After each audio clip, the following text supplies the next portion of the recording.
Hello students, welcome to my YouTube channel. I am Suman Yadav. आज हम discuss करने वाले हैं बायोटेक का next part, that is last biotech principle and processes में हम बात करेंगे टूल्स ऑफ बायोटेक।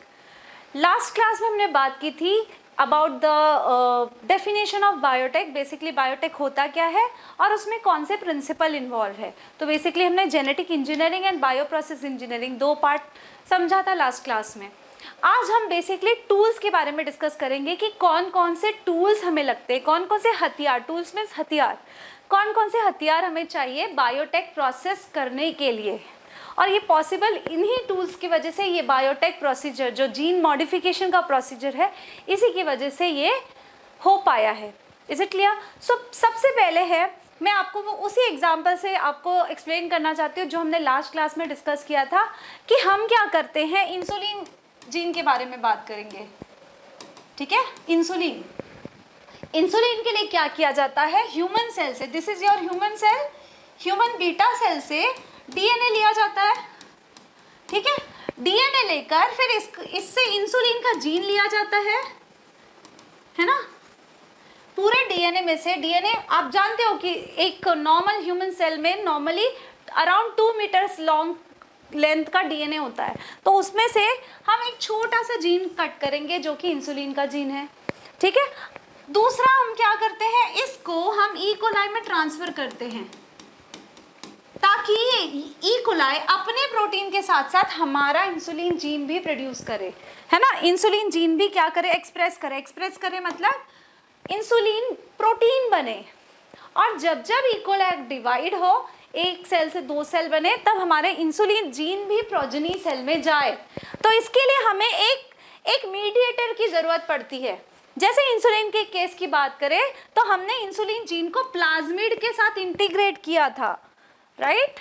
हमने क्या किया था, इस जीन को प्लाज्मिड डीएनए में, प्लाज्मिड डीएनए क्या है, बैक्टीरिया का एक्स्ट्रा क्रोमोसोमल डीएनए है। प्लाज्मिड डीएनए हमने लिया था, राइट। प्लाज्मिड डीएनए को कट करके उसमें हमने इंसुलिन जीन ऐड करेंगे। अब ये प्लाज्मिड ट्रांसफर होगा ई कोलाई में। Now it is capable of making a multiple copy, yes. Now it is possible to multiply, है ना। हमारा मकसद क्या है कि हमने इंसुलिन जीन लिया, इंसुलिन जीन को अगर हम बैक्टीरिया में डाल रहे हैं तो हमें अपने इंसुलिन जीन के साथ कुछ इंपॉर्टेंट सीक्वेंस ऐड करने पड़ेंगे ताकि हमारा जो जीन है वो होस्ट सेल में जाकर मल्टीप्लाई हो, और जब जब ई कोलाई डिवाइड हो वो आगे प्रोजेनी सेल में भी जाए, ठीक है।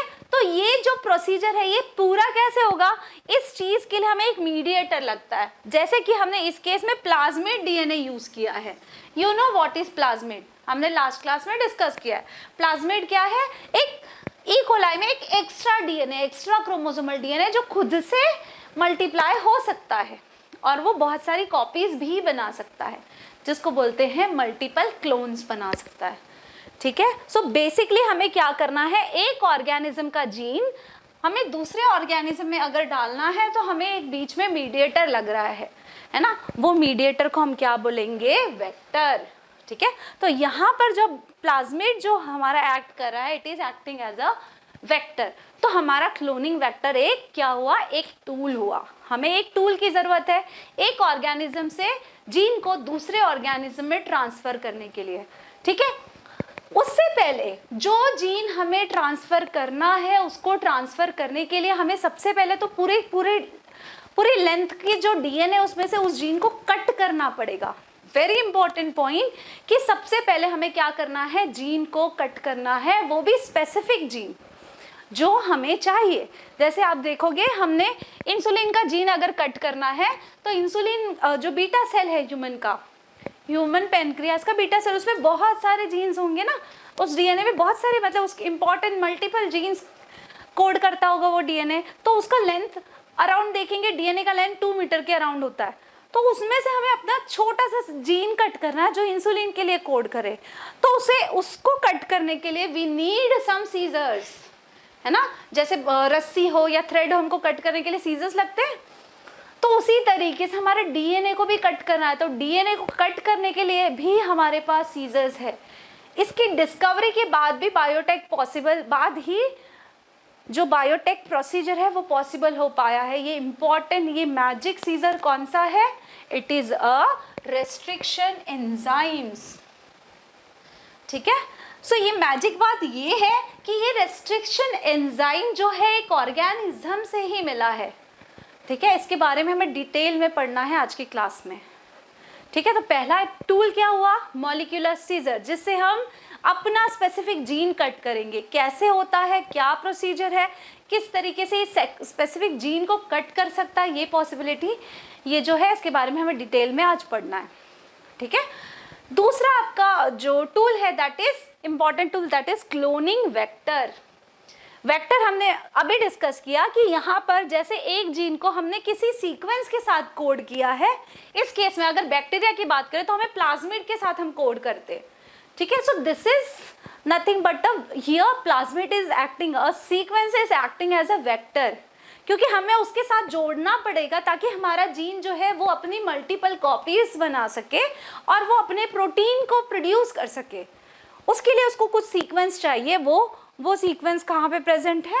प्लाज्मिड में प्रेजेंट है। तो हमने प्लाज्मिड को यूज करेंगे एज अ वेक्टर। वेक्टर वो चीज जो एक जगह से किसी चीज को दूसरे जगह ले जा रहा है। जैसे कि आप देखो, जो मॉस्किटो बाइट जब होता है, मलेरिया जो ट्रांसफर कैसे होता है? मॉस्किटो से ही होता है ना। फीमेल मॉस्किटो जो पेशेंट है उसको जब बाइट करती है, वही पैथोजन को वो दूसरे नॉर्मल ह्यूमन में ट्रांसफर करती है।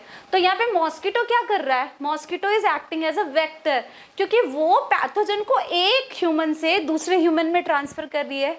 उसी तरीके से वेक्टर क्या कर रहा है? हमारे बायोटेक टर्म में हम वेक्टर यूज कर रहे हैं, यहाँ पे वेक्टर क्या कर रहा है? वो जीन को एक ऑर्गेनिज्म से किसी दूसरे ऑर्गेनिज्म में ट्रांसफर कर रहा है। ऑर्गेनिज्म बेसिकली हम सेल लेवल की बात कर रहे हैं, क्योंकि जीन को हमें सेल में एक्सप्रेस कराना है। तो यहाँ पर मान लो इंसुलिन का जीन हमने किसमें? एक प्लाज्मिड में इंटीग्रेट कराया। अब ये प्लाज्मिड होस्ट सेल में जा रहा है। तो जो स्पेसिफिक जीन का सीक्वेंस है जिसमें हम अपने जीन ऑफ इंटरेस्ट को ऐड करते हैं, उसमें जोड़ते हैं, उसको हम बोलते हैं वेक्टर। इसका इंपॉर्टेंस भी मैंने लास्ट लेक्चर में बताया था कि अगर हमने जीन को नहीं इंटीग्रेट किया किसी वेक्टर के साथ तो it can not multiply in host cell. Is it clear? So ये हमारा हो गया वेक्टर। थर्ड आप जानते हैं, अब देखो क्लोनिंग वेक्टर बोला गया है। क्लोनिंग आपको पता है, क्लोन्स का मतलब क्या होता है? Multiple copies.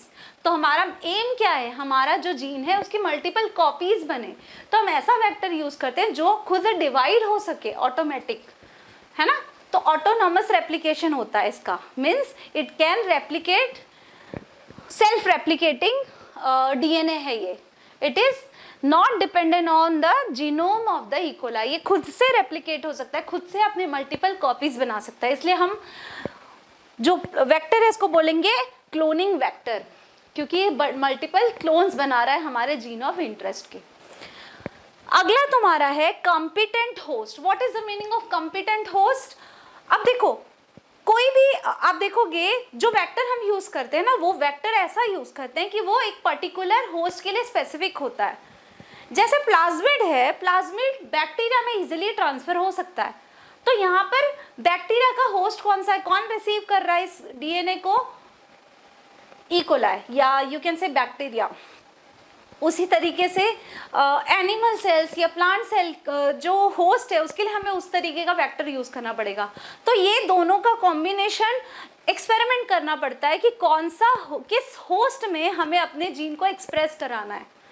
ठीक है, किसी किसी के लिए प्लांट सेल में एक्सप्रेस कराना है, कि एनिमल सेल में एक्सप्रेस कराना है, कि बैक्टीरियल सेल में ग्रो कराना है। सो ये सारा डिपेंड करता है। इतने वेराइटी ऑफ होस्ट भी होते हैं। अब इस होस्ट को कॉम्पिटेंट बनाना ज़्यादा जरूरी। कॉम्पिटेंट मीन्स हम इस टर्म को डिटेल में पढ़ेंगे, बट अभी जस्ट ओवरव्यू आप समझ लो कि कॉम्पिटेंट होस्ट मीन्स वो होस्ट जो हमारे रिकॉम्बिनेंट डीएनए को रिसीव कर सके।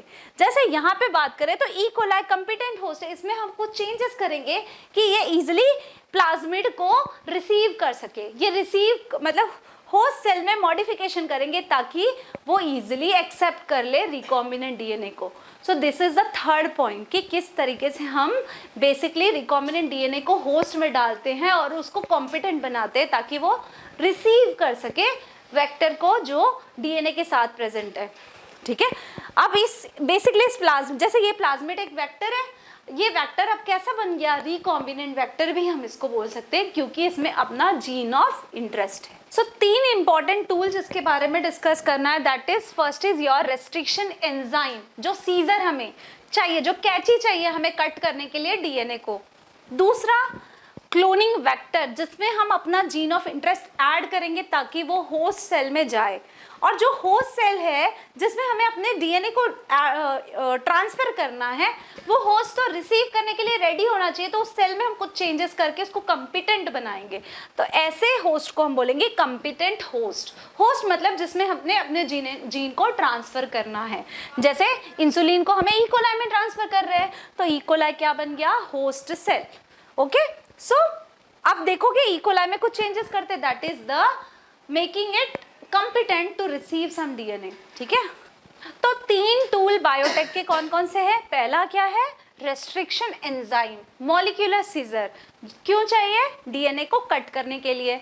दूसरा टूल कौन सा है, क्लोनिंग वेक्टर, क्यों चाहिए, जो जीन ऑफ इंटरेस्ट है, जो इंपॉर्टेंट जीन जिसका प्रोटीन बनवाना है, उस जीन को हम किसी दूसरे ऑर्गेनिज्म में डाल रहे हैं। क्योंकि देखो ह्यूमन सेल, हम नॉर्मल ह्यूमन सेल को ग्रो करें वो इजी नहीं है ग्रो करना, लेकिन ई कोलाई या किसी बैक्टीरिया में या किसी दूसरे सेल को जो बहुत इजीली ग्रो कर सकता है, उसमें अगर हम अपना जीन एक्सप्रेस करा दे तो ये हमारे लिए इजी है ना। इसीलिए यहाँ पर एक्सपेरिमेंट किया जाता है कि कितना इजी किसी प्रोसीजर को किया जा सके। तो यहाँ पर क्या किया, ह्यूमन जीन को ई कोलाई में ग्रो कराया, एक ऑर्गेनिज्म से दूसरे ऑर्गेनिज्म में। इसको ट्रांसफर करने के लिए हमें एक और डीएनए का सीक्वेंस चाहिए, तो वो क्या है, डीएनए का सीक्वेंस, दैट इज वेक्टर। तो दूसरा क्या है हमारा, क्लोनिंग वेक्टर। तीसरा इंपॉर्टेंट टूल कॉम्पिटेंट होस्ट, जैसे ई कोलाई यहाँ पे होस्ट है, ये इसमें कुछ चेंजेस कर रहे हैं ताकि वो डीएनए को रिसीव करे, तो दिस इज कॉम्पिटेंट होस्ट। तीन टूल पढ़ लिए हमने। अब इसके अलावा कुछ अदर एंजाइम्स भी है।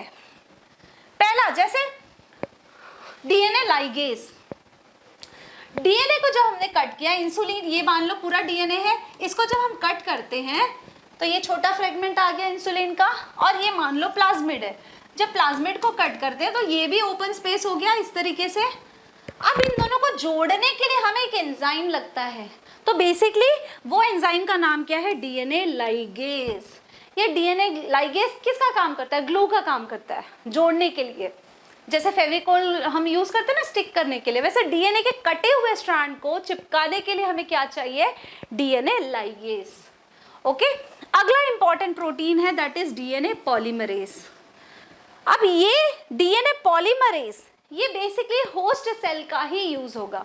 क्या होता है डीएनए पॉलीमरेज, जो डीएनए रेप्लिकेशन होता है, मान लो ये डीएनए का स्ट्रैंड है, अब इस डीएनए को जब सेल को डिवाइड होना होता है ना, तो पहले डीएनए रेप्लिकेशन होता है, लास्ट क्लास में भी आपसे डिस्कस हुआ था, ठीक है। अब ये डीएनए रेप्लिकेशन स्टार्ट कहाँ से होता है, तो you know the at a very specific sequence, that is origin of replication से स्टार्ट होता है। सो ओरिजिन ऑफ रेप्लिकेशन से ये स्ट्रैंड डिवाइड हो जाता है, और ये स्ट्रैंड डिवाइड होकर यहाँ पर क्या लगता है, डीएनए पॉलीमरेज। डीएनए पॉलीमरेज, आपको पता है जहाँ पे ये ए स्टर्म आया, दैट इज एंजाइम, तो ये भी एक एंजाइम है, डीएनए पॉलीमरेज, जो डीएनए का पॉलीमराइजेशन कर रहा है ना, न्यूक्लियोटाइड जोड़ रहा है। तो यही दो पुराने जो स्ट्रैंड होते हैं उसी पे नया सीक्वेंस बनता है, न्यूक्लियोटाइड जोड़ के ये पॉलीमराइज होता है। आपको पता है डीएनए क्या है, पॉलीमर है ना न्यूक्लियोटाइड का, तो पॉलीन्यूक्लियोटाइड बनेगा। तो डीएनए पॉलीमरेज क्या करेगा, इसका कॉम्प्लीमेंट्री सीक्वेंस यहाँ पर ऐड करता जाएगा। सीक्वेंस किस चीज का, न्यूक्लियोटाइड का सीक्वेंस। तो ये डीएनए पॉलीमरेज इंपॉर्टेंट है किसके लिए, जब हमारा डीएनए, ये रिकॉम्बिनेंट डीएनए यहाँ जाएगा, तो यहाँ पर इस जो प्लाज्मिड, रिकॉम्बिनेंट प्लाज्मिड डीएनए है, इसको मल्टीप्लाई करना होगा। तो मल्टीप्लिकेशन के लिए ये होस्ट सेल का डीएनए पॉलीमरेज यूज करेगा, होस्ट सेल का ही एंजाइम यूज करके, मतलब उसका मशीनरी यूज कर रहा है जस्ट टू मल्टीप्लाई, ठीक है। तो डीएनए रेप्लिकेशन के लिए इंपॉर्टेंट है DNA polymerase. Is it clear. तो ये क्या है DNA ligase, it is just to stick the cut part of DNA as well as plasmid, और यू कैन से वेक्टर और हमारे जो जीन ऑफ इंटरेस्ट है उसको जोड़ने के लिए हमें डीएनए लाइगेज लगता है, और इसके रेप्लिकेशन के लिए जब सेल में जाके नॉर्मल कोई भी डीएनए पॉलीमरेज की हेल्प से ही रेप्लिकेट होता है, ठीक है। तो DNA polymerase will help in replication, ठीक है। रेप्लिकेशन का मतलब आपको पता है, कॉपी बनाने के लिए एक डीएनए की कॉपी से 2 डीएनए की कॉपी बनेगी, फिर जाकर वो 2 सेल में डिवाइड, पहले डीएनए डिवाइड होगा उसके बाद जाके सेल डिवाइड होता है, right. So this is the basic.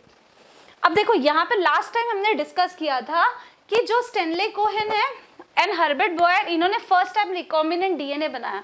ये रिकॉम्बिनेंट डीएनए ये बना पाए बिकॉज इनके पास ये टूल था। कौन सा tool? First very important tool, that is molecular scissor.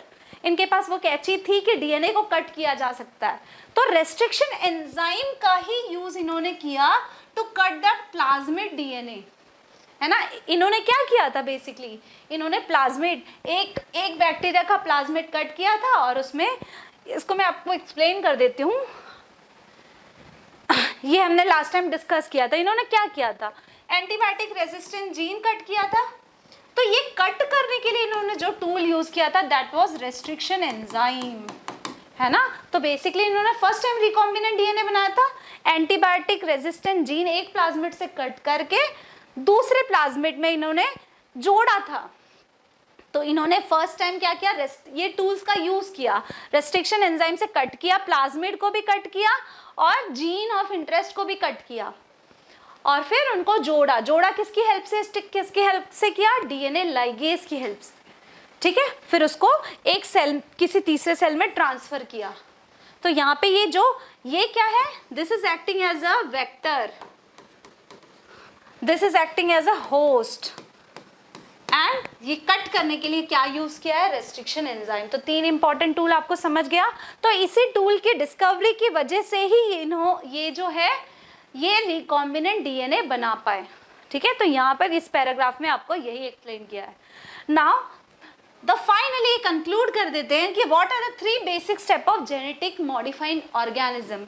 क्या 3 स्टेप है? तो सबसे पहला स्टेप है आपको identification of DNA with desirable gene. सबसे पहले तो इंपॉर्टेंट है आपको जीन, डिजायरेबल जीन आइडेंटिफाई करना। इतने बड़े डीएनए में से, जैसे ह्यूमन सेल का 2 मीटर का डीएनए ले ले, उसमें से हमें स्पेसिफिक जीन को सिलेक्ट करना है। तो सबसे पहला स्टेप क्या है, वेरी इंपॉर्टेंट, टू सिलेक्ट और to identify the desirable gene. पूरे डीएनए में से, इतनी बड़ी लेंथ में से हमें एक छोटा सा जीन आइसोलेट करना है। कैसे करते हैं ये हम पढ़ेंगे प्रोसीजर में। दूसरा क्या है, introduction of this identified DNA into the host. Host में इसको इंट्रोड्यूस करना, होस्ट सेल में इसको ट्रांसफर करना। Then maintenance of introduce DNA in the host and transfer of the DNA to its progeny. अब जो जीन हमने होस्ट सेल में ट्रांसफर किया है उसमें वो मेंटेन रहे, ठीक है, उसमें वो मल्टीप्लाई हो, और जैसे सेल डिवाइड हो तो ये डीएनए सेल में जाए, दूसरे सेल में भी जाए, मतलब प्रोजेनी में भी जाए, नेक्स्ट जनरेशन में भी जाए, तभी तो उसका बेनिफिट होगा ना हमें। जैसे जैसे इकोलाई, जैसे जैसे वो होस्ट सेल डिवाइड होगा तो डीएनए भी जाएगा आगे की जनरेशन में। तो वो वहाँ पर मतलब हमें मल्टीपल कॉपीज चाहिए ना अपने जीन की, तो मल्टीपल प्रोडक्ट मिलेगा, हमें अच्छी क्वांटिटी में प्रोडक्ट मिलेगा। तो ये इंपॉर्टेंट है पहला स्टेप कि हम पहले डीएनए आइसोलेट कर ले, जो डीएनए में से जीन आइसोलेट करें, जो जीन हमें एक्सप्रेस कराना है, फिर हम उसको होस्ट सेल में ट्रांसफर कर ले, और तीसरा होस्ट सेल जैसे जैसे डिवाइड होगा प्रोजेनी सेल बनाएगा, तो हमारा जीन भी आगे की जनरेशन में जाते रहे, ठीक है। So this is the basic procedure. अब इसके लिए हमें टूल्स कौन कौन से लगते हैं वो हमने डिस्कस किया है। आज हम बेसिकली रेस्ट्रिक्शन एंजाइम के बारे में डिटेल में बात करेंगे। So restriction enzyme first time isolate किया गया बैक्टीरिया में, ई कोलाई में, इन 1963।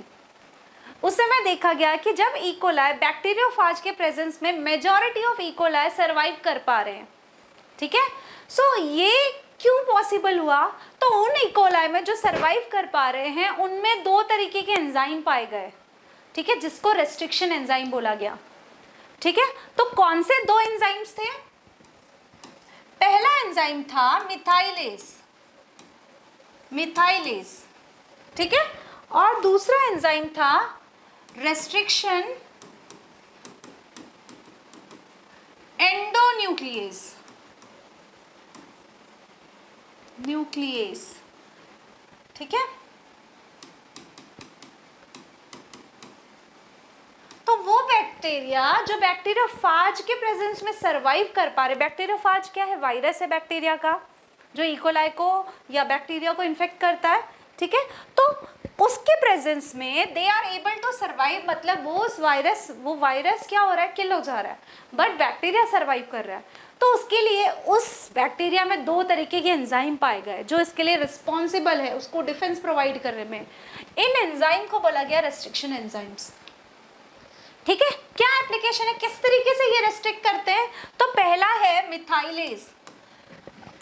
मिथाइलेज का काम है मिथाइल ग्रुप ऐड करना डीएनए में एट स्पेसिफिक सीक्वेंस। दूसरा रेस्ट्रिक्शन एंडोन्यूक्लियस का काम है डीएनए को कट करना।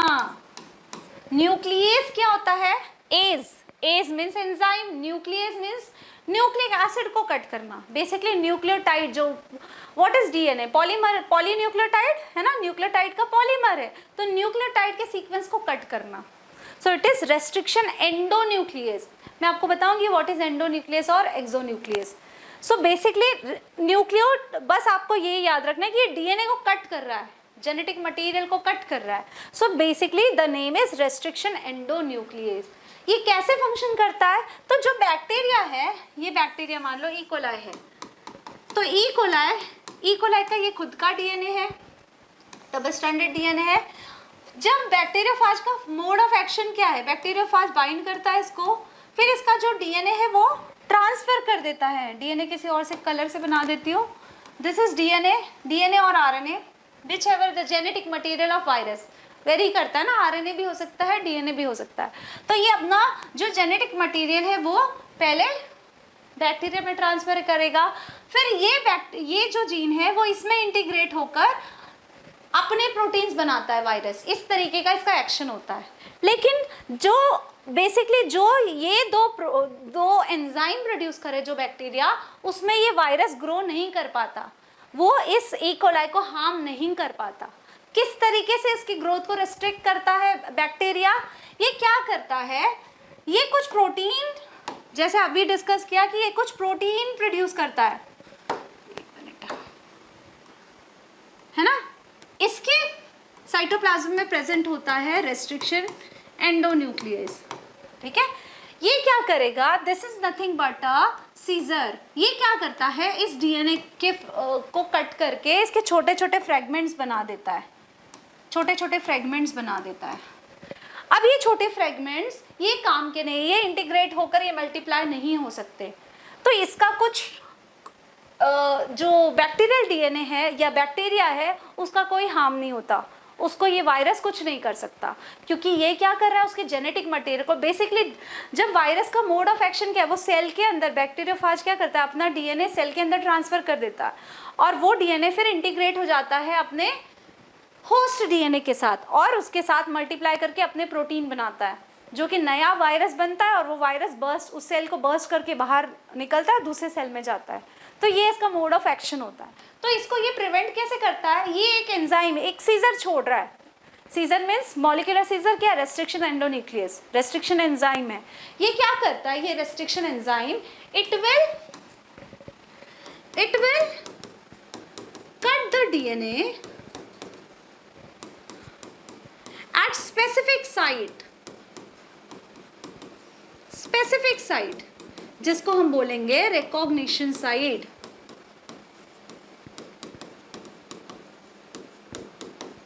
ठीक है, रिकॉग्निशन साइट मतलब ये ऐसे कहीं भी नहीं कट करता है, ये एक स्पेसिफिक सीक्वेंस पे कट करता है। वायरस के डीएनए में एक उसको पहले वो ट्रैक करता है, उसका सीक्वेंस सबसे पहले देखता है कि उसका स्पेसिफिक सीक्वेंस क्या है, उस सीक्वेंस को बोलते हैं रिकॉग्निशन साइट। ये कहीं भी कट नहीं करता, एक स्पेसिफिक सीक्वेंस पे डीएनए को कट करता है, ये इसकी प्रॉपर्टी है। ठीक है, अब देखा गया, देखो आश्चर्य की बात यह है कि जो ये रेस्ट्रिक्शन एंजाइम का रिकॉग्निशन साइट है वो बैक्टीरिया के डीएनए में भी प्रेजेंट है, ह्यूमन के डीएनए में भी प्रेजेंट है, मेजॉरिटी ऑर्गेनिज्म के डीएनए में वो रेस्ट्रिक्शन एंजाइम का रिकॉग्निशन साइट प्रेजेंट है। लेकिन इस केस में ये ई कोलाई खुद को प्रिवेंट करने के लिए इसके पास एक और एंजाइम है, मिथाइलेज। ये क्या करता है, जो इसका सीक्वेंस है, रिकॉग्निशन सीक्वेंस मान लो यहाँ पर है, यहाँ पर है, यहाँ पर है, तो यहाँ पर ये रेस्ट्रिक्शन एंजाइम ये खुद के डीएनए को भी कट कर सकता है, क्योंकि ये तो नहीं देख रहा किसका डीएनए, ये तो बस रिकॉग्निशन साइट पे बाइंड होगा और उसको कट कर देगा। तो खुद के डीएनए को कैसे प्रिवेंट करता है, तो उसके पास एक और ऑप्शन है। मिथाइलेज एंजाइम क्या करेगा, ये इसके सीक्वेंस पे, रिकॉग्निशन सीक्वेंस पे मिथाइल ग्रुप ऐड कर देगा। जब रिकॉग्निशन साइट पे मिथाइल ग्रुप ऐड हो गया तो ये जो रेस्ट्रिक्शन एंजाइम है वो उसको कट नहीं कर सकता, तो सेल्फ डीएनए का प्रोटेक्ट होता है with the help of methylase. समझ में आया? तो इसका डिफेंस मैकेनिज्म है कि ये दो तरीके का एंजाइम प्रोड्यूस करेगा, मिथाइलेज एंजाइम और रेस्ट्रिक्शन एंजाइम। इस दोनों एंजाइम को हम बोलते हैं restriction modification system of bacteria. ठीक है, तो इसके पास दो एंजाइम है, मिथाइलेज और restriction endonuclease, two for the defence system. Virus से बचने के लिए दो एंजाइम प्रोड्यूस करता है, एक तो रेस्ट्रिक्शन एंडोन्यूक्लियस है और एक है मिथाइलेज। मिथाइलेज से ये अपने डीएनए को प्रोटेक्ट करता है और रेस्ट्रिक्शन एंडोन्यूक्लियस से कट करता है। डीएनए कट कहाँ करेगा, एट स्पेसिफिक रिकॉग्निशन साइट, और इसी का यूज हम करते हैं बायोटेक में। मैंने आपसे बताया कि ये जो रेस्ट्रिक्शन एंजाइम का जो साइट है, रिकॉग्निशन साइट, वो मेजॉरिटी ऑर्गेनिज्म में प्रेजेंट है ये। ठीक है, तो ये हम अपने डीएनए को कट करने के लिए इसको एज अ सीजर यूज कर सकते हैं। There are variety of restriction enzyme isolated. ठीक है, बहुत सारे रेस्ट्रिक्शन एंजाइम आइसोलेट किए गए हैं जिनका यूज एज अ टूल हम कर सकते हैं किसी भी जेनेटिक इंजीनियरिंग के लिए। Okay, what is the restriction endonuclease? Basically जो रेस्ट्रिक्शन एंजाइम है वो हमारा बिलोंग करता है न्यूक्लियेजेस को। ये न्यूक्लियेजेस क्या चीज है? न्यूक्लियेजेस जिस तरीके से प्रोटीन को तोड़ने के लिए हम प्रोटीएज यूज करते हैं, कार्बोहाइड्रेट को तोड़ने के लिए हम अमाइलेज यूज करते हैं, उसी तरीके से न्यूक्लियोटाइड के बॉन्ड को तोड़ने के लिए हम क्या यूज करते हैं? न्यूक्लियेज यूज करते हैं।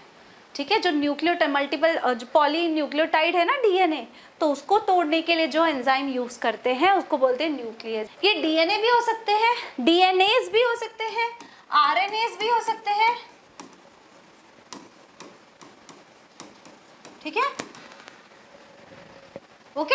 नाउ ये डीएनएस या ये न्यूक्लियस दो तरीके के हो सकते हैं, एक है एक्सोन्यूक्लियस, एक है एंडोन्यूक्लियस। एक्सो मतलब बाहर की साइड से, अगर डीएनए को उसके आउटर साइड से, बाहर के पार्ट से अगर ये कट करे एंजाइम तो इसको हम बोलेंगे एक्सोन्यूक्लियस। लेकिन अगर डीएनए को इन बिटवीन मतलब स्ट्रैंड के अंदर साइड में किसी स्पेसिफिक साइड में अगर ये एंजाइम कट करे और ये न्यूक्लियस कट करे तो उसको बोलेंगे endonuclease. It cut at specific site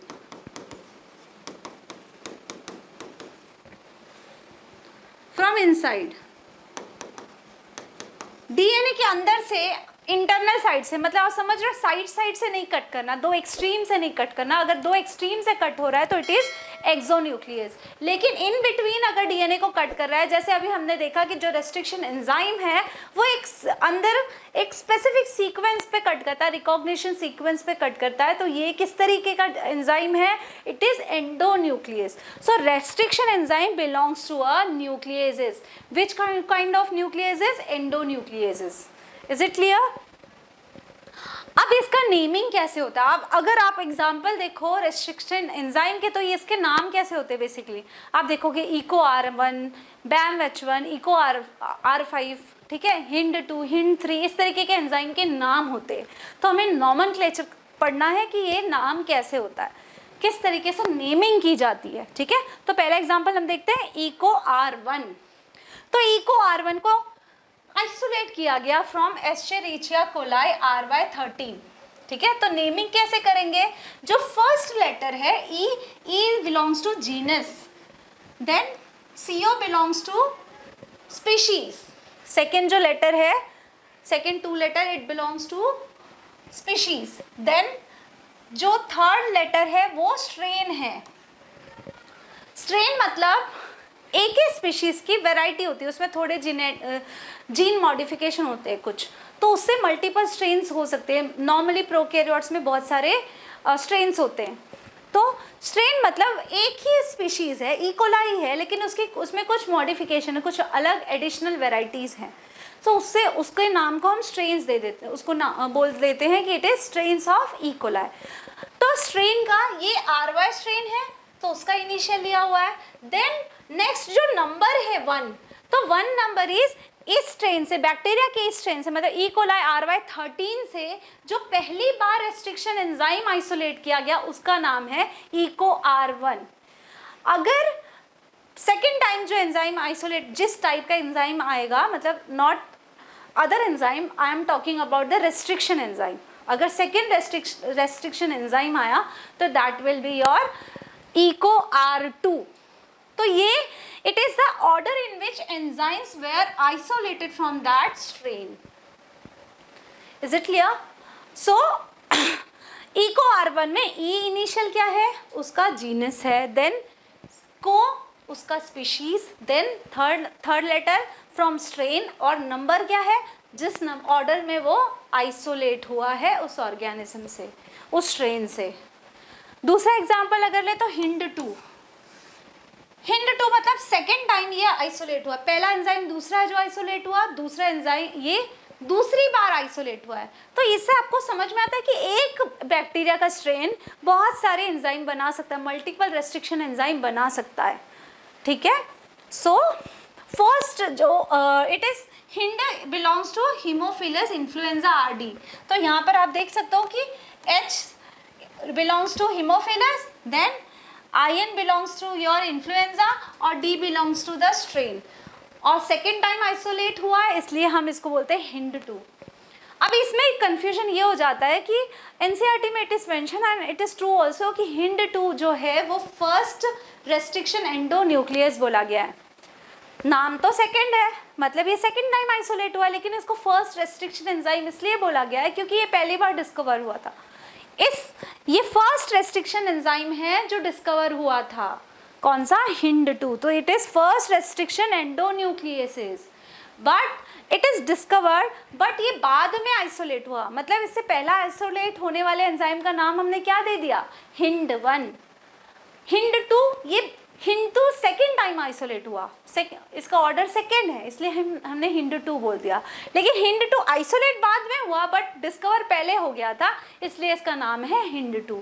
तो आपको कंफ्यूज नहीं होना, हिंड2 was the first restriction enzyme, जो डिस्कवर हुआ था वो था हिंड2। ये एक डायरेक्ट क्वेश्चन आ सकता है। सो हमने क्या देखा कि रेस्ट्रिक्शन एंजाइम जो है वो बैक्टीरिया में प्रोड्यूस हो रहा है, किस लिए, वायरस से बचने के लिए। 2 तरीके का एंजाइम बैक्टीरिया प्रोड्यूस कर रहा है, पहला मिथाइलेज जो खुद के डीएनए में, बैक्टीरियल डीएनए में मिथाइल ग्रुप लगा देता है रिकॉग्निशन साइट पे। दूसरा रेस्ट्रिक्शन एंडोन्यूक्लियस जो डीएनए को, वायरल डीएनए को अंदर से कट करता है एट अ स्पेसिफिक सीक्वेंस। सो उस स्पेसिफिक सीक्वेंस को बोलते हैं रिकॉग्निशन सीक्वेंस और रिकॉग्निशन साइट। सो आओ हम रिकॉग्निशन साइट के बारे में जानें। What is this recognition sequence? जो इस रेस्ट्रिक्शन एंजाइम का रिकॉग्निशन सीक्वेंस है ना, वो एक स्पेशल टाइप का रिकॉग्निशन सीक्वेंस है, ठीक है। उसको हम कहते हैं पैलिंड्रोमिक सीक्वेंस। पैलिंड्रोमिक, ये पैलिंड्रोम टर्म का मतलब क्या है पहले वो जानते हैं। जैसे आपको NCERT में एग्जाम्पल दिया है मलयालम, मैं आपको इसे इजी एग्जाम्पल देती हूँ, मैडम और लेवल। ये जो वर्ड्स है अगर इनको आप फॉरवर्ड डायरेक्शन में पढ़े या बैकवर्ड डायरेक्शन में पढ़े, it will pronounce same, level यहाँ से पढ़ो या बैक साइड से पढ़ो, LEVEL LEVEL, it will be same, same here, MADAM MADAM, it is same.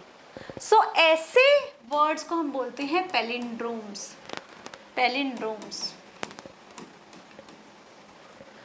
ठीक है।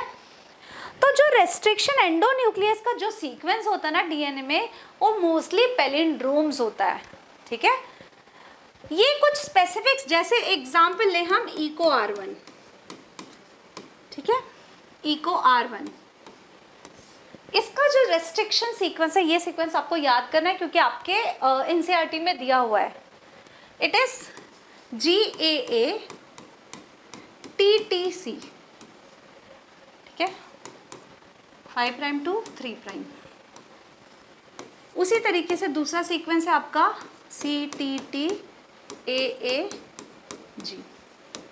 आपको पता है कि डीएनए क्या होता है, डबल स्ट्रैंडेड होता है ना, डीएनए क्या होता है, डबल स्ट्रैंडेड होता है, और ये इनमें कॉम्प्लीमेंट्री बेस पेयरिंग होती है।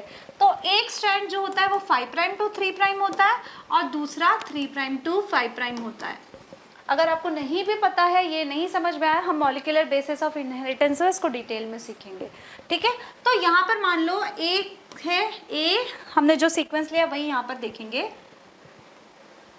कौन सा सीक्वेंस है, ये पूरा डीएनए है, पूरे डीएनए को ये स्कैन करेगा, इको R1 बाइंड होगा और पूरे डीएनए को स्कैन करेगा और उस पॉइंट पे कट करेगा जहां पर इसका रिकॉग्निशन सीक्वेंस है, दैट इज GAA TTC, ठीक है, GAA TTC। अब G का कॉम्प्लीमेंट्री यहां पर होगा CTTAAG,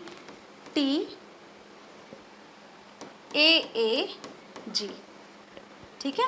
इनमें हाइड्रोजन बॉन्डिंग होती है, इनमें हाइड्रोजन बॉन्डिंग होती है। आपको पता है A जो है वो कॉम्प्लीमेंट्री होता है T के, एडेनिन थाइमीन के कॉम्प्लीमेंट्री होता है। तो अगर एक स्ट्रैंड पे एडेनिन है तो उसके दूसरे वाले स्ट्रैंड पे थाइमीन होगा, अगर एक स्ट्रैंड पे ग्वानिन है तो दूसरे स्ट्रैंड पे साइटोसिन होगा।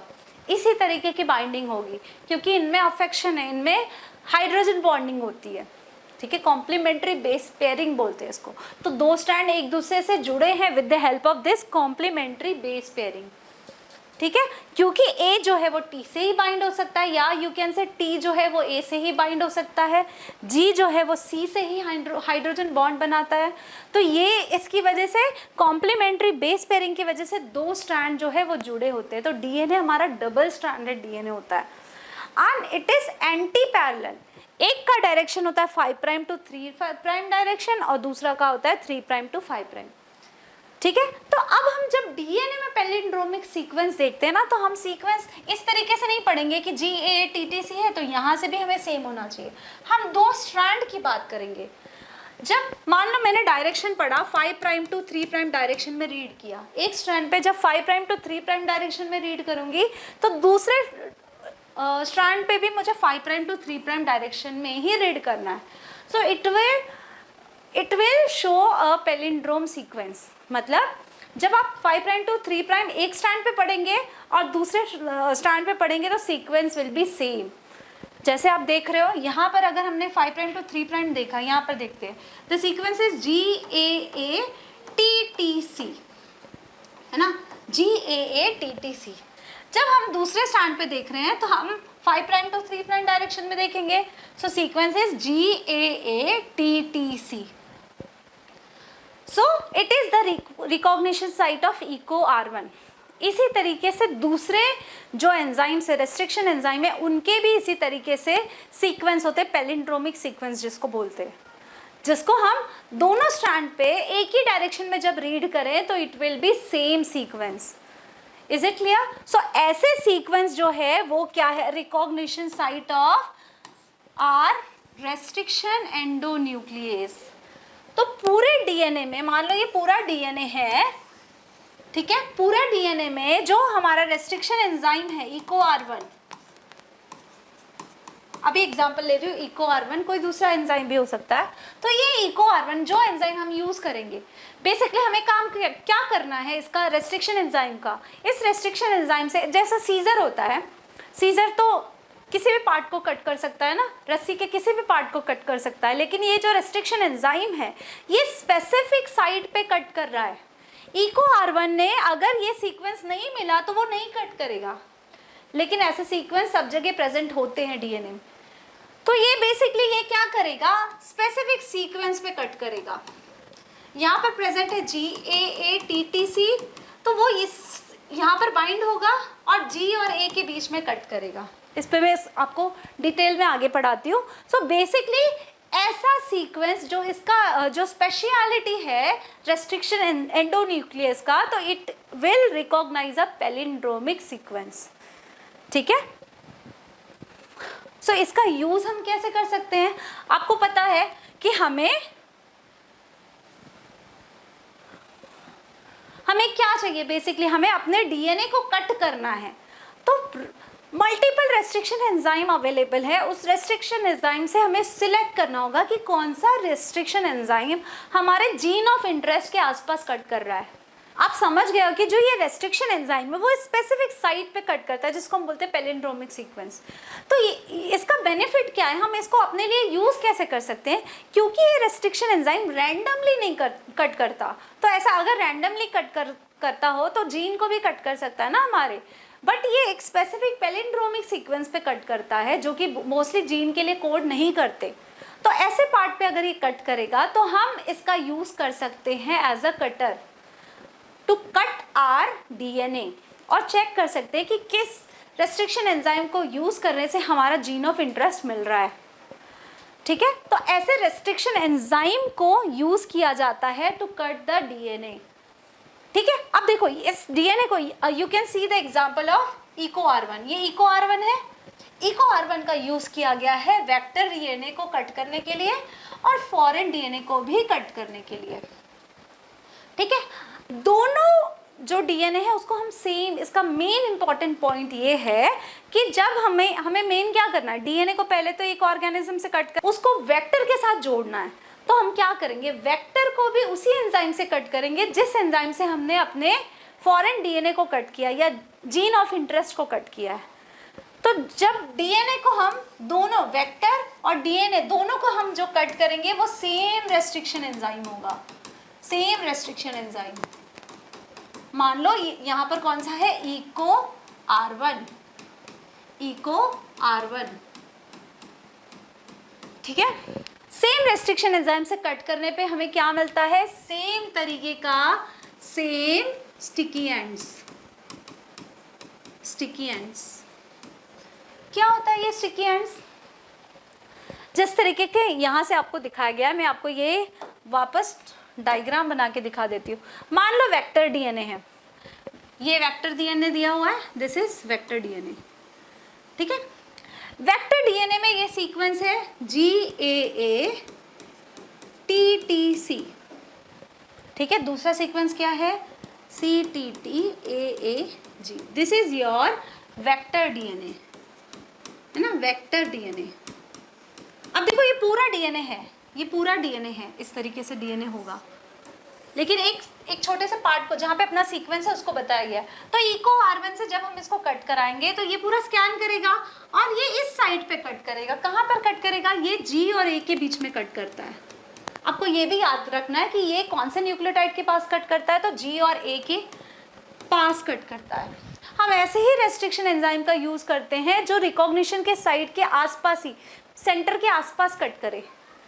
कुछ ऐसे भी होते हैं जो डीएनए के दूसरे, मतलब रिकॉग्निशन साइट तो यहाँ है पर वो कहीं और कट करता है, वैसे रेस्ट्रिक्शन एंजाइम का यूज नहीं करते। ठीक है, तो ये जो रेस्ट्रिक्शन एंजाइम है EcoR1 वो G और A के बीच में कट करता है। अब ये जब कट करेगा, यहाँ पर कट किया और यहाँ पर कट किया, तो ये पूरा पार्ट निकल जाएगा, ये पूरा पार्ट कट होके निकल जाएगा। ठीक है, ये पार्ट मैं अभी हटा दे रही हूँ, ये पार्ट पूरा कट होके निकल जाएगा। तो डीएनए कैसा होगा, ये डीएनए है, दिस इज योर डीएनए। अब इसमें दो तरीके का स्ट्रैंड बन गया,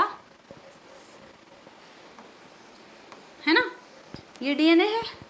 एक जो स्ट्रैंड है उस पर सिर्फ G रह गया, दूसरा जो स्ट्रैंड है उस पर C है, इनमें बेस पेयरिंग है, CTTAA रह गया। अब ये जो TTA है इनका कॉम्प्लीमेंट्री बेस पेयरिंग नहीं है, फ्री एंड है।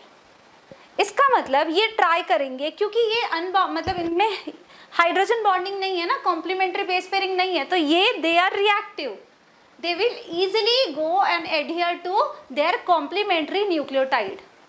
ठीक है, तो जब हम सेम जो प्रोसीजर है, जैसे हमने वेक्टर डीएनए को कट किया इको R1 से, उसी तरीके से हम फॉरेन डीएनए को, ये मैं रिमूव करती हूँ,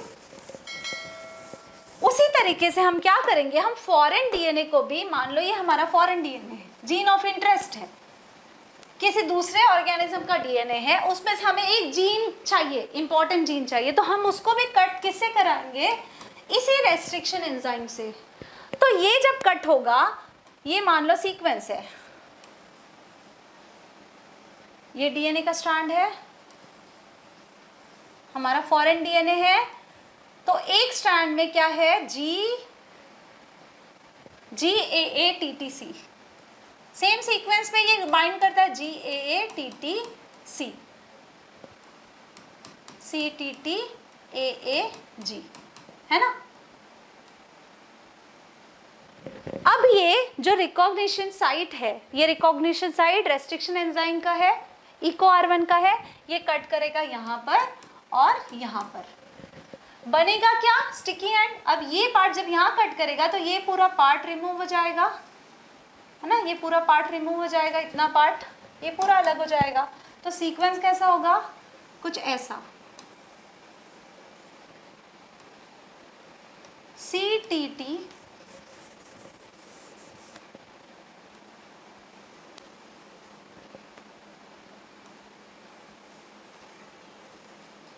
यहाँ पर क्या हो जाएगा, CTTAA, ठीक है, C और G में तो बेस पेयरिंग है,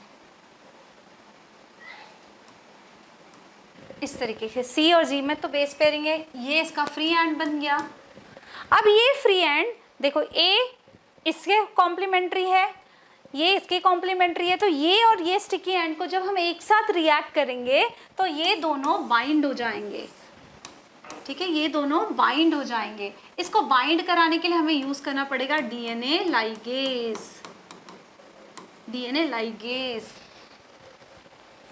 I hope this is clear, है ना। मैं आपको एक और वापस ये डायग्राम बना के एक्सप्लेन कर देती हूँ। मान लो ये है हमारा वेक्टर डीएनए, ठीक है, ये वेक्टर डीएनए है जिसमें सीक्वेंस है GAATTC, ठीक है। अब इसका कॉम्प्लीमेंट्री क्या होगा, CTTAAG, ये सीक्वेंस है। सेम हमारा दूसरा डीएनए है, that is this is our vector. Vector मतलब मान लो प्लाज्मिड है, वेक्टर का डीएनए है। दूसरा डीएनए है हमारा जो हमें जीन चाहिए, कौन सा जीन चाहिए हमें, डीएनए, ह्यूमन डीएनए, इंसुलिन का जीन हमें कट करवाना है। तो हम कट कैसे कराएंगे वो पहले बताया गया आपको। कट कराने के लिए हमें कैसा जीन चाहिए, पहले GAATTC,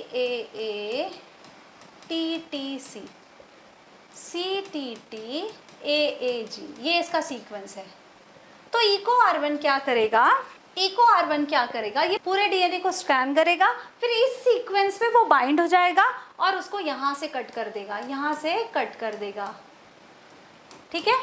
यहाँ पर भी ये इको R1 बाइंड होगा। हम वेक्टर और फॉरेन डीएनए, वेक्टर और नॉर्मल डीएनए जिसको हमें क्लोन कराना है, मतलब जिसका जीन हमें ट्रांसफर करना है उस सेल में, उसको भी हम सेम एंजाइम से ट्रीट करेंगे। तो सबसे अलग से हम पहले वेक्टर को ट्रीट करेंगे, फिर इसको ट्रीट करेंगे। तो वेक्टर को जब ट्रीट करेंगे तो ये भी इसी सीक्वेंस को बाइंड करेगा और यहाँ पर कट कर देगा, है ना। तो ये पोर्शन निकल जाएगा, G और A के बीच में कट करेगा तो ये पोर्शन रिमूव हो जाएगा, है ना, ये निकल जाएगा। तो कैसा बनेगा डीएनए,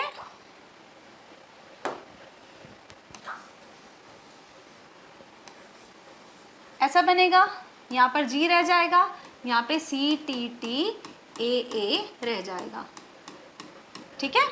ये कैसा बनेगा, ये यहाँ पे कट कर रहा है और यहाँ कट कर रहा है, तो यहाँ पर क्या रह जाएगा, AATTC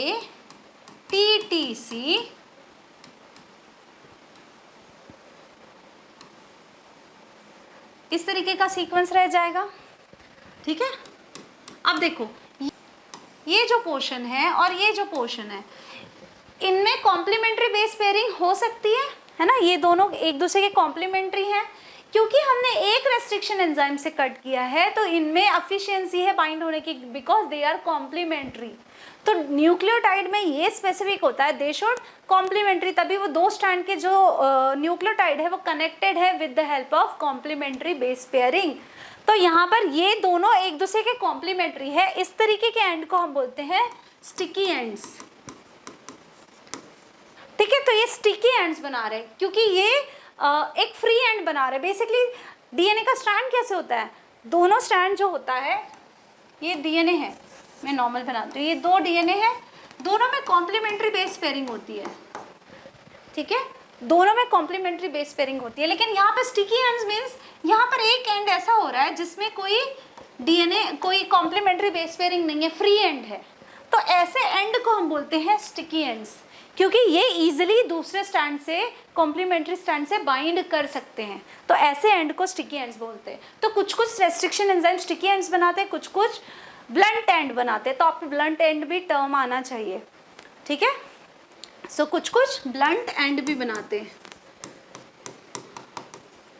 मान लो कोई सीक्वेंस है जो डीएनए को इक्वली कट कर रहा है दोनों साइड से, सो ये कैसा सीक्वेंस बनाएगा, ये बनाएगा ब्लंट एंड, इस तरीके का एंड बनाएगा। ऐसे भी रेस्ट्रिक्शन एंजाइम होते हैं।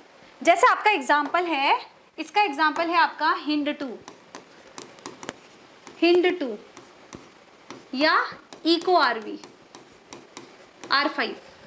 ये दोनों जो एंजाइम्स हैं ये ब्लंट एंड बनाते हैं। बाकी आपको जो एग्जाम्पल दिया है इको R1, बैम H1, ये सारे स्टिकी एंड्स बनाते हैं। तो आपको दोनों में बस डिफरेंस पता होना चाहिए। स्टिकी एंड्स मतलब फ्री सिंगल स्टैंडर्ड पार्ट होता है थोड़ा सा, जो सिंगल स्टैंडर्ड पार्ट होगा तो वो दूसरे सिंगल स्टैंड कॉम्प्लीमेंट्री स्टैंड से बाइंड कर सकता है। तो इस पार्ट को हम बोलते हैं sticky ends.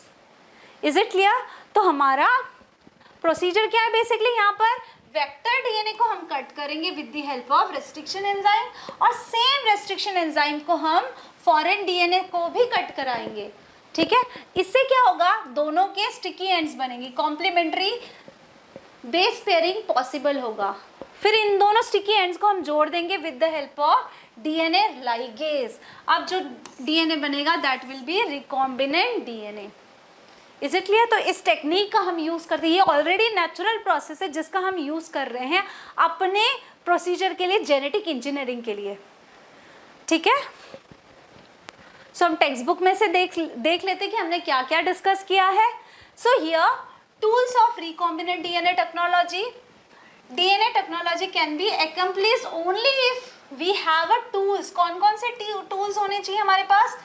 Very important, restriction enzyme होना चाहिए, पॉलीमरेज एंजाइम होना चाहिए, that is DNA polymerase, ligase होना चाहिए, तोड़े हुए स्ट्रैंड को, कट किए हुए स्ट्रैंड को जोड़ने के लिए, वेक्टर्स होना चाहिए, एक ऑर्गेनिज्म से दूसरे ऑर्गेनिज्म में जीन को ट्रांसफर करने के लिए, देन होस्ट ऑर्गेनिज्म होने चाहिए जिसमें हमें अपने जीन को कॉपी करवाना है, ठीक है। सो पहला हम डिस्कस करेंगे रेस्ट्रिक्शन एंजाइम। 1963 में डिस्कवर हुआ था। किस में डिस्कवर हुआ था? ई कोलाई में, है ना। बैक्टीरिया फाज के ग्रोथ को प्रिवेंट किया था। फर्स्ट ग्रुप जो है मिथाइलेज प्रोड्यूस करता है, जो मिथाइल ग्रुप ऐड करता है। दूसरा क्या है? Restriction endonuclease. First restriction endonuclease कौन सा है? हिंड 2, ठीक है। अब hind 2 always cut the DNA molecule at a particular point of recognition, specific sequence, ठीक है। इस स्पेसिफिक बेस सीक्वेंस को बोलते हैं रिकॉग्निशन सीक्वेंस। ऐसा नहीं है कि हिंड 2 का जो रिकॉग्निशन सीक्वेंस है वो इको R1 का भी सेम होगा, इट विल बी डिफरेंस, ठीक है, इट विल बी डिफर। तो बेसिक जो रेस्ट्रिक्शन एंजाइम है ना वो स्पेसिफिक सीक्वेंस पे ही कट करता है, और हर एक रेस्ट्रिक्शन एंजाइम का खुद का अपना एक सीक्वेंस होता है। बेसिकली 4 से 6 सीक्वेंस का, बेस पेयर का इनका सीक्वेंस होता है, ठीक है। Beside HIND2 we have now 900 restriction enzyme, अभी 900 रेस्ट्रिक्शन एंजाइम मतलब समझ लो 900 कटर है हमारे पास, 900 सीजर्स हैं, ठीक है, from 230 strains of bacteria. 230 strain में से बैक्टीरिया के 230 स्ट्रेन में से 900 के अराउंड रेस्ट्रिक्शन एंजाइम आइसोलेट किए गए हैं, और इस रेस्ट्रिक्शन एंजाइम का यूज हो रहा है to cut the DNA to clone it in different organism. Is it clear? So अब नेमिंग कैसे करते हैं इसकी? नेमिंग का आपको पता है, ये मैंने एक्सप्लेन किया था। First is your genus, then species, then strain, then the number, order by which it has been isolated.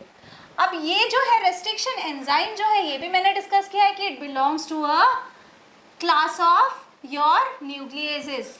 दो काइंड हो सकते हैं, दो टाइप है, एक्सोन्यूक्लियस, एंडोन्यूक्लियस। एक्सोन्यूक्लियस जो न्यूक्लियोटाइड को बाहर से कट करता है, एंड से कट करता है, और एंडोन्यूक्लियस जो कट करता है at specific position with in the DNA, ठीक है। Now each restriction enzyme function कैसे करता है? पहले इंस्पेक्ट करता है, inspecting the length of the DNA sequence. ये बहुत इंपॉर्टेंट पैराग्राफ है। It function by inspecting the length of the DNA sequence once it find the specific recognition sequence, ठीक है। पहले तो स्कैन करता है, इंस्पेक्ट करता है डीएनए के लेंथ को, then it bind to a specific recognition sequence, then it will bind to the DNA and cut each of the two strand of the double helix at specific point in the sugar phosphate backbone। Basically sugar phosphate backbone को ही cut करता है, ठीक है। So basically ये किसको cut करता है? Phosphodiester bond को। Each restriction endonuclease recognise a specific palindromic sequence in the DNA. ये पैलिंड्रोमिक सीक्वेंस कैसे होते हैं? जैसे हम मलयालम पढ़ते हैं, दोनों डायरेक्शन में सेम, उसी तरीके से ये सीक्वेंस होते हैं। जैसे कि यहाँ पर आपको एग्जांपल दिया है इको R1 का sequence GAATTC, 5 prime to 3 prime direction में पढ़े, ऊपर वाले स्टैंड में या कॉम्प्लीमेंट्री स्टैंड में, इट विल बी सेम, ठीक है। अब जो रेस्ट्रिक्शन एंजाइम है कट कहाँ करता है? ये सीक्वेंस को रिकॉग्नाइज तो करता है, लेकिन हम ऐसे रेस्ट्रिक्शन एंजाइम को यूज करते हैं जो कट करता है specific site that is little away from the centre of the palindromic sequence but between the same two base pair on the opposite strands. हमें वैसा एंजाइम यूज करना है जो सेंटर से थोड़ा, जो सीक्वेंस है ना रिकॉग्निशन सीक्वेंस, जैसे ये रिकॉग्निशन सीक्वेंस है, इसके सेंटर पे ना कट करके उसके थोड़े साइड में कट करे, लेकिन दोनों जगह पे, दोनों स्टैंड में सेम सीक्वेंस पे कट करे। जैसे कि इको R1 यहाँ पर भी GA के बीच में कट कर रहा है और यहाँ पर भी GA के बीच में कट कर रहा है, ठीक है। तो ऐसे रेस्ट्रिक्शन एंजाइम का हम यूज करते हैं, ठीक है। Now due to this there will be overhanging stretches, this will produce a sticky ends. Overhanging मतलब सिंगल स्ट्रैंड मिलेगा हम लोग को, दोनों डीएनए है, जो हमारा फॉरेन डीएनए और जो वेक्टर डीएनए में हमें एक ओपन एंडेड स्ट्रैंड मिलेगा जिसको हम बोलेंगे स्टिकी एंड्स, ठीक है। They form hydrogen bond with their complementary cut counterparts. This stickiness of the end facilitate the action of the DNA ligase. ये मैंने आपको एक्सप्लेन किया कि एक डीएनए को जब हम कट कर रहे हैं तो यहाँ पे एक ओपन पार्ट दिख रहा है, और हमने वेक्टर को भी इसी तरीके से कट किया। सो वेक्टर को कट किया तो इसमें भी एक ओपन पार्ट है, मतलब एक सिंगल स्ट्रैंड है। ऐसे एंड को हम ऐसा ही रेस्ट्रिक्शन एंजाइम यूज करें जिससे हमें स्टिकी एंड्स मिले, तो ये स्टिकी एंड्स को जोड़ना आसान हो जाता है with the help of DNA ligase. तो इस तरीके से हम फॉरेन डीएनए को कट करेंगे, वेक्टर डीएनए को कट करेंगे और दोनों को रिएक्ट कराएंगे लाइगेस के प्रेजेंस में, जिससे ये जो हमारा कट पार्ट ऑफ डीएनए है, देखो जब हम डीएनए को कट करते हैं ना तो मल्टीपल उसके जीन्स मिलते हैं, हमें एक स्पेसिफिक जीन आइसोलेट करना पड़ता है।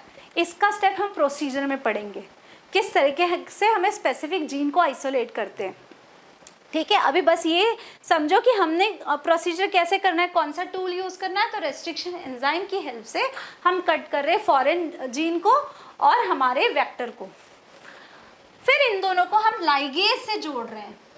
तो अब ये जो डीएनए बना, जो ये वेक्टर बना, this is recombinant DNA molecule. फिर इसको हम ट्रांसफर करेंगे होस्ट सेल में। इस प्रोसीजर को बोलते हैं ट्रांसफॉर्मेशन। जो वेक्टर है सेल में जब ट्रांसफर हो जाता है उस प्रोसीजर को हम बोलते हैं ट्रांसफॉर्मेशन। ठीक है, फिर जब ये सेल डिवाइड होगा तो एक सेल से दो सेल में जाएगा। Is it clear?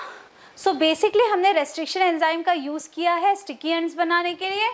This are use for genetic engineer to form a recombinant DNA molecule which compose of DNA from different source। ठीक है, दो डिफरेंट सोर्स के डीएनए को जोड़ा है ना हमने, दो डिफरेंट सोर्स के डीएनए को हमने कट किया है सेम रेस्ट्रिक्शन एंजाइम से। जैसे इंसुलिन को भी, इंसुलिन का जीन हम कैसे कट करेंगे, पूरे डीएनए में से इंसुलिन का जीन कट करेंगे विद द हेल्प ऑफ एक रेस्ट्रिक्शन एंजाइम, और उसी रेस्ट्रिक्शन एंजाइम से हम प्लाज्मिड को भी कट करेंगे और फिर दोनों को जोड़ देंगे with the help of ligase. तो वो प्रोसीजर इसी तरीके से होता है कि किसी जीन को हम एक रेस्ट्रिक्शन एंजाइम से कट करेंगे, उसी रेस्ट्रिक्शन एंजाइम से हम अपने वेक्टर को भी कट करेंगे, फिर इन दोनों को जोड़ना स्टिकी एंड्स बनते हैं।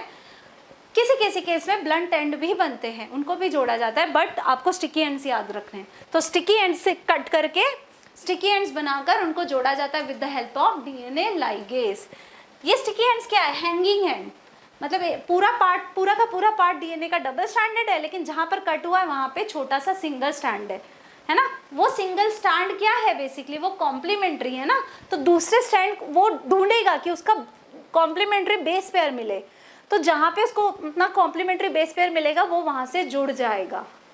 सो this is nothing but a DNA ligation, DNA का जुड़ना। ठीक है, ये किसके प्रेजेंस में होता है? लाइगेज एंजाइम के प्रेजेंस में होता है। So this is the overall procedure. So आज हमने क्या सीखा कि कौन कौन से टूल्स हैं। स्पेसिफिकली हमने बात की अबाउट रेस्ट्रिक्शन एंजाइम की। तो रेस्ट्रिक्शन एंजाइम क्या है? वो एंजाइम प्रोकैरियोट्स, स्पेसिफिकली बात करें तो बैक्टीरिया में ये वायरस की ग्रोथ को रेस्ट्रिक्ट करता है, hence the name is restriction enzyme. दो तरीके के एंजाइम है, एक मिथाइलेज और दूसरा है हमारा रेस्ट्रिक्शन एंडोन्यूक्लियस। यूज किसका करते हैं? रेस्ट्रिक्शन एंडोन्यूक्लियस का। इसकी क्या प्रॉपर्टी है? तो ये एक स्पेसिफिक डीएनए को पूरा स्कैन करेगा और एक स्पेसिफिक पॉइंट पे ये बाइंड करेगा, दैट इज रिकॉग्निशन साइट। और अच्छा रेस्ट्रिक्शन एंडोन्यूक्लियस कौन सा है जिसका हम मोस्टली यूज करते हैं? कि ऐसा आरई जो सेंटर से हटकर कट करे और दोनों स्ट्रैंड पे एक स्पेसिफिक बेस पेयर पे ही कट करे, एक ही बेस पेयर पे कट करे। जैसे आपने इको R1 के केस में देखा कि जो ऊपर का स्ट्रैंड है G A के बीच में कट कर रहा है, दूसरे कॉम्प्लीमेंट्री स्ट्रैंड पे भी वो G और A के बीच में ही कट कर रहा है। तो इस तरीके का जो आरई होगा वो क्या प्रोड्यूस करेगा? स्टिकी एंड्स प्रोड्यूस करेगा। तो स्टिकी एंड प्रोड्यूस करेगा, तो जब हम हमारे जीन ऑफ इंटरेस्ट को या एलियन डीएनए को कट करेंगे with the help of restriction enzyme और उसी सेम रेस्ट्रिक्शन एंजाइम से हम वेक्टर को कट करेंगे, तो दोनों में स्टिकी एंड्स बन जाएंगे। फिर इनको हम जोड़ेंगे, then it will be transform in the host. तो नेक्स्ट क्लास में हम पढ़ेंगे कि ये वेक्टर में हमने जोड़ा है, लेकिन वेक्टर कौन कौन से टाइप के हैं। आप देखोगे जिस तरीके का होस्ट होगा हमें वेक्टर में भी वैसे चेंजेस करने पड़ते हैं। प्लांट के लिए अलग वेक्टर होगा, एनिमल के लिए अलग वेक्टर होगा, बैक्टीरिया के लिए अलग वेक्टर होगा। तो इस vector, different types of vector के बारे में हम नेक्स्ट क्लास में बात करेंगे, एंड उसके बाद हम बात करेंगे about the competent host. Is it clear?